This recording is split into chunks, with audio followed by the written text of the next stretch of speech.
Hello everyone, welcome to our channel Meta education. I am doctor Shalini Verma और हम नया session शुरू कर रहे हैं अपना, जिसमें हम SPSS के कुछ ट्रिक्स एंड टिप्स आपको बताएंगे, जिसके थ्रू आप अपनी रिसर्च में जो एनालिसिस करनी है उसको इजीली कर पाएंगे। आई होप ये जो सीरीज है वो आपको पूरा समझ आएगा, अच्छा लगेगा और आपके लिए हेल्पफुल रहेगा। तो स्टार्ट करते हैं बेसिक्स ऑफ SPSS। ये हमारी सीरीज का नाम रहेगा। जो ये फर्स्ट लेक्चर है वो रहेगा डेटा एंट्री इन SPSS। मतलब इसमें हम सीखेंगे कि हम SPSS में डेटा किस तरीके से एंटर करेंगे और कौन कौन से वेज हैं जिससे कि उसमें हम डेटा एंटर कर सकते हैं और क्या क्या मेन रिक्वायरमेंट रहेगी, उसके लिए क्या एरर्स आ सकती हैं। जब भी हम SPSS को देखते हैं उसमें दो मेन विंडोज रहते हैं या दो मेन व्यूज रहते हैं। फर्स्ट रहता है डेटा व्यू और दूसरा रहता है वेरिएबल व्यू। ये जो SPSS का मैंने आपको लेआउट दिखाया है, ये मेरे पास 25 जो वर्जन है वो है। आप इसको ऑनलाइन डिफरेंट साइट्स पर भी मिल जाता है, आप इसे परचेज भी कर सकते हैं। लिमिटेड पीरियड के लिए ट्रायल पीरियड वाला जो SPSS रहता है आप उसको भी इंस्टॉल कर सकते हैं।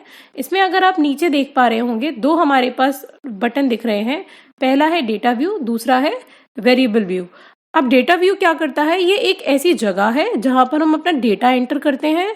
इसमें जो कॉलम्स होते हैं वो आपके सारे वेरिएबल्स को बताते हैं और जो रोज होती हैं वो सारा रिकॉर्ड बताती हैं। और जो वेरिएबल व्यू होता है वो क्या करता है, वो एक ऐसी जगह है जहां पर हम अपने वेरिएबल्स को एंटर कर सकते हैं, जबकि और उसी में हमारी सारी लिस्ट ऑफ वेरिएबल्स रहती है। फॉर एग्जांपल, अगर हमें डेटा एंटर करना है किसी स्कूल के बच्चों का, जिसमें उनका नेम है, उनका जेंडर है, उनका marks in physics, marks in maths ऐसे करके दे रखे हैं, तो हमारे पास 4 वेरिएबल हो गए। Name of student, another variable is gender of student, and उसके बाद में फिजिक्स में उनके मार्क्स एंड मैथ्स में उनके मार्क्स। तो ऐसे करके हमारे पास 4 वेरिएबल्स हो गए।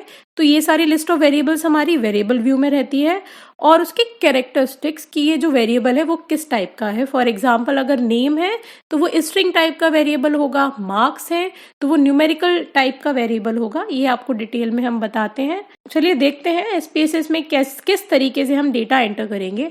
अब ये आ गया हमारा वेरिएबल व्यू।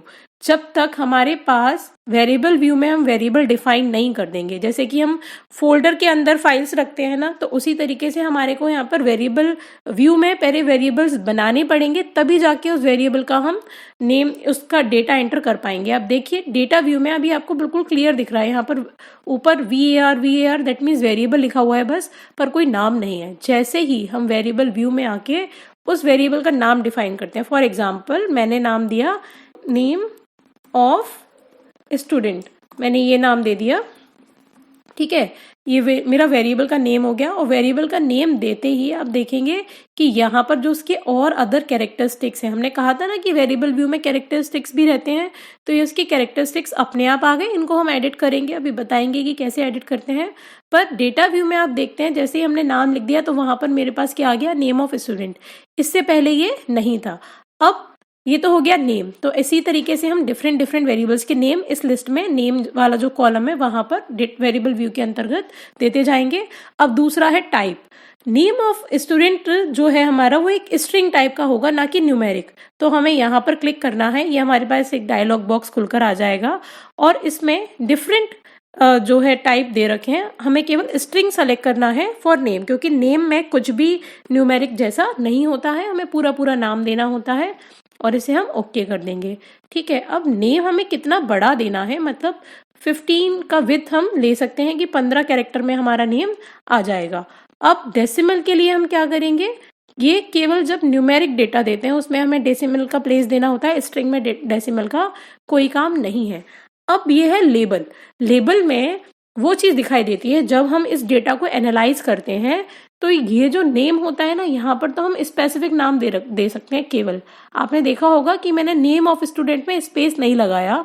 उसका रीजन है, अगर हम एक बार ट्राई करके दिखाएं आपको, name space of space student और मैं एंटर करूंगी तो ये एरर दिखाता है, variable name contains an illegal character, यानी कि कुछ उसमें गड़बड़ है। तो ये जो SPSS है वो नेम लेते समय स्पेसेस नहीं लेता, स्पेशल कैरेक्टर्स नहीं लेता, और जो नाम है शुरुआत किसी लेटर से होनी चाहिए, पीरियड से नाम खत्म नहीं होना चाहिए, मतलब एंड में डॉट या डेसिमल नहीं आना चाहिए। बहुत सारे रूल्स हैं, ये भी मैं आपको एक लिस्ट अभी दिखा दूंगी क्या क्या रूल्स होते हैं नेम बनाते समय। तो जब हम नेम डालते हैं तब बहुत सारे इश्यूज रहते हैं, पर लेबल डालते समय हम उस इश्यू को रिमूव कर सकते हैं। अब मैं यहाँ पर नेम ऑफ स्टूडेंट आराम से लिख सकती हूँ और ये भी मुझे क्लियरली दिखाई देगा। तो ये जो नेम ऑफ स्टूडेंट है जो मैंने लेबलिंग की है, ये जब जब हम कोई ग्राफ बनाते हैं या कोई टेबल बनाते हैं उसमें ये वाला लेबल आएगा अगर मैं लेबलिंग करती हूँ। अगर नहीं करती हूँ तो फिर जो हमने नेम में दिया था यहाँ पर name underscore of underscore student, ये आएगा। क्लियर। अब हम वैल्यूज की बात करते हैं।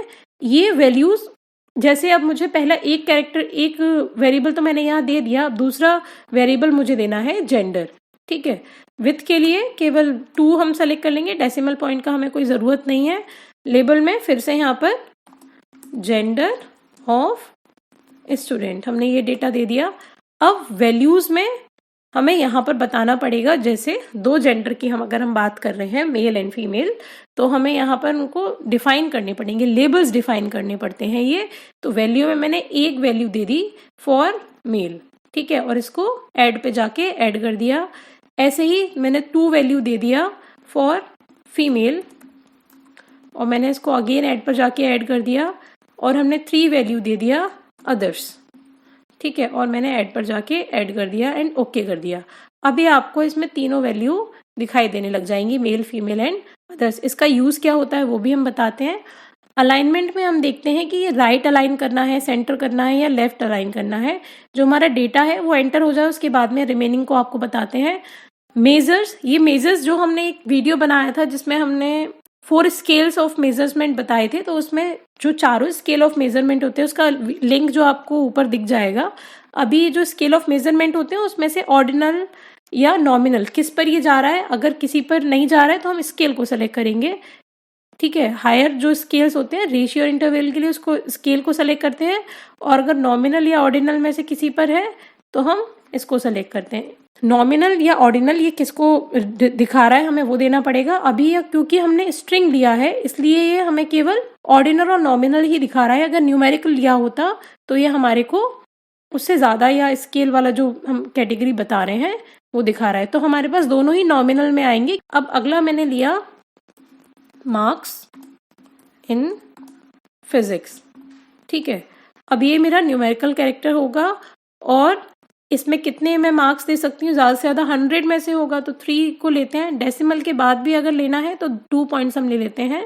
यहाँ पे फिर से लिखते हैं मार्क्स इन फिजिक्स, ठीक है। अभी वैल्यूज इसे डिफाइन करने की जरूरत नहीं है क्योंकि कैटेगराइजेशन हमें यहाँ करना नहीं है, सिंपल मार्क्स एंटर करने हैं। ये देखिए अब यहाँ पर जैसे ही मैंने इसे न्यूमेरिक दिया ये अपने आप से आ गया स्केल, ऑर्डिनल और नॉमिनल। तो जो मार्क्स होते हैं वो हमारे इंटरवल या रेशियो स्केल पर रहते हैं तो हम इसे स्केल दे सकते हैं, ठीक है। अब हमारे पास 3 वेरिएबल्स बन चुके हैं। अब देखते हैं डेटा व्यू का हाल क्या है। यहाँ देखिए हमारे पास 3 डेटा आ चुके हैं। अब हम इजीली अपना डेटा इसमें एंटर कर सकते हैं। फॉर एग्जाम्पल मैंने अपने नाम से एक बना दिया है यहाँ पे, name of student Shalini, gender female. अब देखिए ये केवल 2 कैरेक्टर ले रहा है। रीजन इसका क्योंकि मैंने यहाँ पर विड्थ इसकी केवल 2 रखी थी, पूरा ये वैल्यू नहीं ले रहा, तो मुझे इससे यहाँ पर विड्थ 8 रखनी पड़ेगी। अगर यहाँ पर फीमेल भी नहीं लिखना तो हम 1 या 2 वैल्यू दे सकते हैं तो वो अपने आप डेटा ले लेगा। जैसे मैंने 1 लिखा तो इसने मेल ले लिया, अगर 2 लिखेंगे तो फीमेल ले लेगा, ठीक है। मार्क्स इन फिजिक्स, मान लीजिए फिजिक्स में आए हैं 78 मार्क्स, अब ये डेसिमल में अपने आप से ले रहा है। ऐसे ही करके मैं रैंडम डेटा इसमें एंटर कर सकती हूँ। अगर आपके पास डेटा कहीं एक्सेल फाइल में सेव्ड है तो एक एक करके एंटर करने की बजाय आप उस डायरेक्ट एक्सेल फाइल को ओपन करके वहाँ से डेटा भी कॉपी कर सकते हैं। फॉर एग्जांपल मेरे पास ये डेटा एक हमने बना रखा है, इसमें मेरे पास जैसे नेम्स की लिस्ट है तो मैं ये नेम का पूरा लिस्ट यहाँ से कॉपी कर सकती हूँ। Ctrl+C किया सिंपली और वापस से SPSS वाले फाइल पे गए और मैंने यहाँ पर Ctrl+V कर दिया। मेरे पास ये नेम का पूरा लिस्ट आ गया। इसी तरीके से मैं रिमेनिंग जो डेटा है वो भी एंटर कर सकती हूँ। सिंपली हम यहाँ पर टाइप भी कर सकते हैं और यहाँ पर मैं ऐसे ही अपने जो मार्क्स हैं स्टूडेंट्स के, जो भी मार्क्स हैं मैं वो लिखती जाती हूँ और ये ऐसे करके मेरे पास जो डेटा है वो प्रिपेयर हो जाएगा। अगर कहीं कुछ गड़बड़ है तो आप उसे दोबारा से रीटाइप कर सकते हैं, सिंपली जैसे एक्सेल में करते हैं वैसे ही हम यहाँ दोबारा से टाइप कर सकते हैं, हमारा डेटा तैयार हो जाएगा। आई होप आपको ये पूरा समझ में आया होगा किस तरीके से हमें डेटा SPSS में एंटर करना है। ये तो पहला तरीका था। इसके अलावा अगर हमारे पास फाइल्स पहले से रेडी हैं तो उसके लिए हमें क्या करना होगा, केवल सिंपली हमें फाइल पे जाना है, इंपोर्ट डेटा पे क्लिक करेंगे, उसके बाद एक्सेल पर जाएंगे। एक्सेल में जाके जो हमारी फाइल है हम उसे सेलेक्ट करेंगे, लोकेशन पे जाके ओपन करेंगे। अब इसमें 2 वर्कशीट थी तो वो वर्कशीट पूछता है, मेरे पास शीट 1 पे डेटा था तो जो शीट 1 वाला डेटा है मैं वो इसे एंटर करूंगी और ओके कर दूंगी। तो मेरे पास ये पूरी फाइल आ गई। अब इसमें देखिए जो डेटा एंटर था उसने अपने आप से जो वेरिएबल्स हैं वो भी बना लिए। SPSS में आपको अलग से डेटा एंटर करने की ज़रूरत नहीं है। अगर आपके पास एक्सेल की फाइल रेडी है आप इजीली इसको यूज़ कर सकते हैं और फर्दर इसमें नीड के अकॉर्डिंग आप मॉडिफिकेशंस भी कर सकते हैं। आई होप आपको ये समझ में आया होगा। अगर आपको इसमें कोई भी डाउट है तो आप हमसे कमेंट बॉक्स में कमेंट करके पूछ सकते हैं एंड शेयर दिस वीडियो। जितने भी स्टूडेंट्स हैं आपको लगता है जिसके लिए ये हेल्पफुल है उनको आप इसको शेयर कीजिएगा।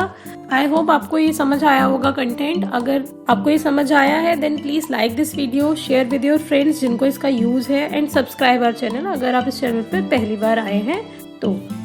Thank you and have a nice day.